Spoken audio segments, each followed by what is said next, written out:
When this series started, we have 4 suspects of who could be the new Venom. In this one, we're down to 2. My name is Dorian. This is A.I.M Comics. We continue our coverage of Venom number 3. Our story starts off in a warehouse in Long Island where Chance is staring at a big old hole in Venom's head, and he goes, "You just lost me $1,000. And then Venom, still with a big old hole in his head, goes, "Do tell, Chance." And then he explains how he bet somebody, he doesn't remember who he bet, but he bet somebody that it was Mayor Cage that was in the suit, same build. And he thought Mayor Cage was really missing superhero work. But if it was Mayor Cage, that bullet would have just bounced off his head and right back at Chance. Since it didn't, who's ever in the suit is significantly smaller. But now Chance is saying that he puts his money, you could tell this dude's just a gambler, on Masque now. And Dylan, who's on the outside of the warehouse, is like, or Robbie Robinson, or Rick Jones. So Venom's like, all right, Chance, I'll take that bet, and I'll raise you. As he busts out these 2 big old wrist cannons. And Chance is like, wrist guns are my thing. So the other AIM agent is like, he's armed, open fire. And Venom's like, you ain't said nothing but a word. And he starts shooting.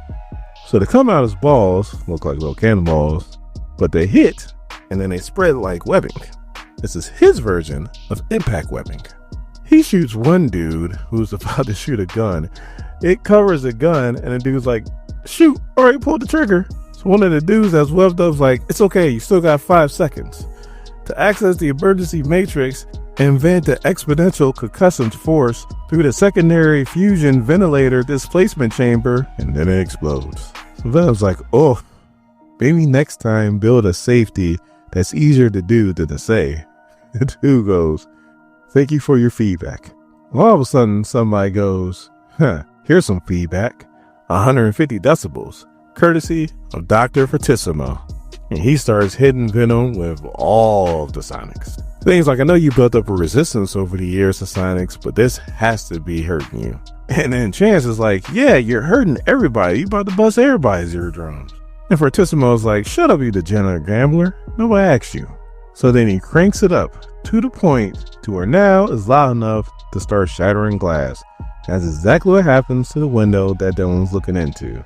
And he gets cut in the face. He yells out, and Venom hears it. So Venom screams, Dylan! And all of a sudden, Dr. Fortissimo ain't talking that big stuff no more. He's like, no, stay down, monster. Down, down. And Venom's like, down? I got you. And he lands hard on Dr. Fortissimo. So Venom's like, you hurt me, doctor. We're used to it. But when it comes to you hurting a child, especially my son, that's when I put my foot down. And he smashes that sonic gun. And he goes, is that loud enough for you, doc?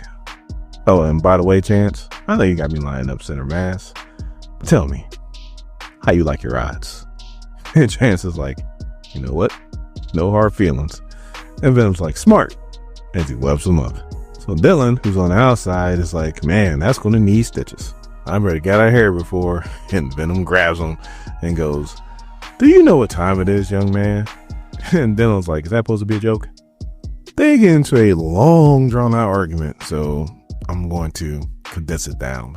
Venom went to Flash Thompson to have him set up a place where Dylan can go. Flash is the one who went to NJ and Paul and put Dylan with them, in a nutshell. Dylan brings up Sleeper. Venom's like, I know where Sleeper is, but right now it's complicated. So Venom's like, I want to tell you more, but webbed up villains have ears. And Chance is like, oh, don't mind us. Don't worry about it. I'm missing secret hospital for this, so by all means, continue.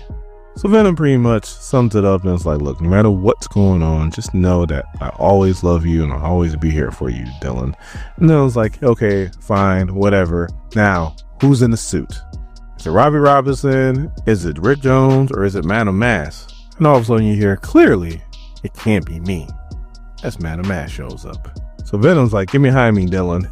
And Masque's like, look, I'm not here to hurt a child. Actually, I'm not even here to hurt you.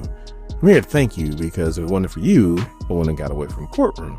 And then I come here and you webbed up all these people that were willing to hurt me. So, do I give you a nice payout for pest control?